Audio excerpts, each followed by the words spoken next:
तो चुनाव आ गया है जी दीदी जी।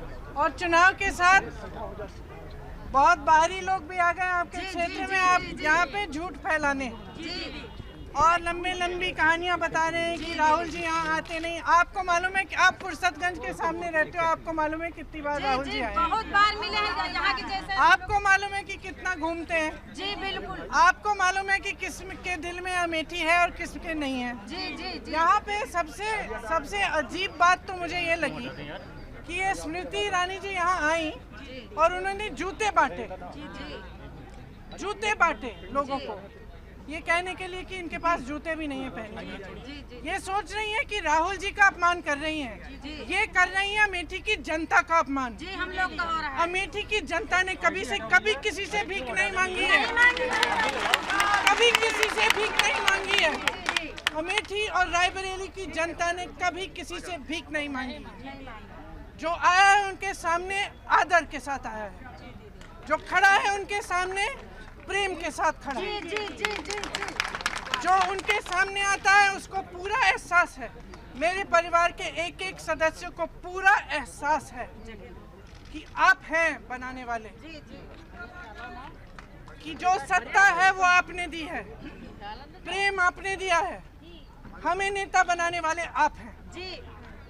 इस तरह का जो अपमान कर रहे हैं ना आपके साथ कि आपके क्षेत्र में आकर जूते बांटे, नहीं चलेगा दीदी, यहाँ कुछ इनको आप सिखाइए, इनको आप सिखाइए कि अमेठी और रायबरेली के लोग अपना सम्मान करते हैं, किसी के सामने भीख नहीं मांगेंगे। भीख मांगेंगे तो वो आए आपके सामने, वो मांगे भीख वोटों की, वो मांगे भीख वोटों की। तो आप समझ लीजिए कि इस चुनाव में क्या हो रहा है, चाहे अमेठी में चाहे पूरे देश में। झूठ, जनता को गुमराह करने के तरीके और एकदम एक ऐसा प्रचार जो असलियत से दूर है। देखिए पूरे उत्तर प्रदेश में घूम रही हूँ मैं, इस तरफ, अपनी तरफ में, ईस्ट में, जहाँ जहाँ मैं जा रही हूँ, दुख, पीड़ा, दर्द, जहाँ जहाँ मैं जा रही हूँ, कहीं किसान मुझे रो रो के कह रहा है कि मुझे अपने खेत बचाने हैं, कि पूरी रात में बैठता हूँ क्योंकि आवारा पशु खाया जा रहा है मेरा खेत। भदोई में जाती हूँ,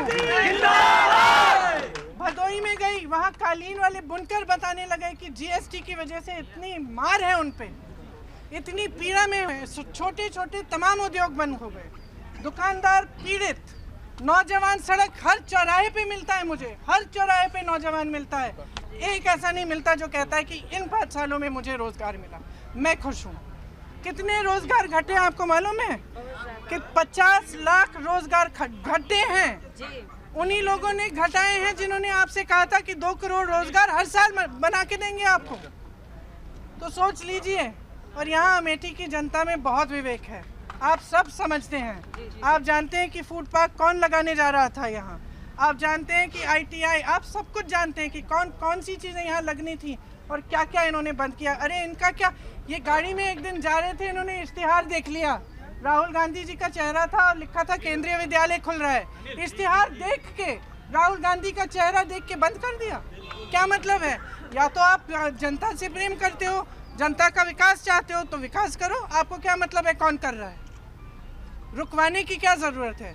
फूड पार्क से 5 लाख किसानों का फायदा हो सकता था 5 सालों में, यहाँ का भी रायबरेली का भी। रुकवाया क्यों? रुकवाया क्यों? आप भलाई चाहते हैं ना अमेठी की, तो जूते बांटेंगे कि फूड पार्क खुलवाएंगे? बाबा रामदेव को दे दिए। बिल्कुल, क्योंकि क्यों दिया? क्यों दिया? ताकि सारे इकट्ठे मिलकर व्यापार करें बस। तो देखिए, आप हमारे परिवार की तरह हैं, आप जानते हैं, आपने पुश्तों से देखा है। आपके ये प्रधानमंत्री राजीव गांधी थे जो आपके गांव-गांव में गए हैं। आप अपने बुजुर्गों से पूछेंगे, हर बुजुर्ग मिला है। ऐसा अमेठी में कोई इंसान नहीं है उस उम्र का जिसको राजीव गांधी जी खुद नहीं मिले, जिसके गांव में राजीव गांधी जी खुद नहीं गए। राहुल गांधी गांव-गांव में जाते हैं। वाराणसी में क्या स्थिति है मालूम है आपको? क्या स्थिति? मैं वाराणसी गई, मैंने पूछा क्यों प्रधानमंत्री जी आते हैं? एक गांव में नहीं गए हैं 5 सालों में। एक गांव में हालचाल पूछने नहीं गए हैं। ये हालत है। ये हालत है कि आपके जो मुख्यमंत्री हैं दलितों के गांव में जाने से पहले उनसे हाथ मुंह धुलवाते हैं। ये हालत है। जी दीदी, तो आप समझ जाइए। हम लोग समझे हैं दीदी। मैं जानती हूँ आप समझते हैं। जी दीदी। मैं जानती हूँ, इसीलिए मैं सब कहना चाहती हूँ कि इस चुनाव में भारी बहुमत से जिताइए, बहुत ज्यादा से ज्यादा। क्योंकि सिर्फ अब सिर्फ अमेठी के साथ विश्वासघात नहीं कर रहे हैं, ये पूरे देश के साथ कर रहे हैं, पूरे देश के साथ कर रहे हैं। तो अब आप निकलिए, आप कार्यकर्ता, आप निकलिए, घर घर जाइए, परिवार से बात करिए, हर नौजवान से बात करिए कि इन बातों में ना पड़े। ये सिर्फ उद्योगपतियों का फायदा चाहते हैं, जनता का फायदा इनके बिल्कुल दिल में नहीं है। चाहते हैं दीदी। अब मैं चलूंगा,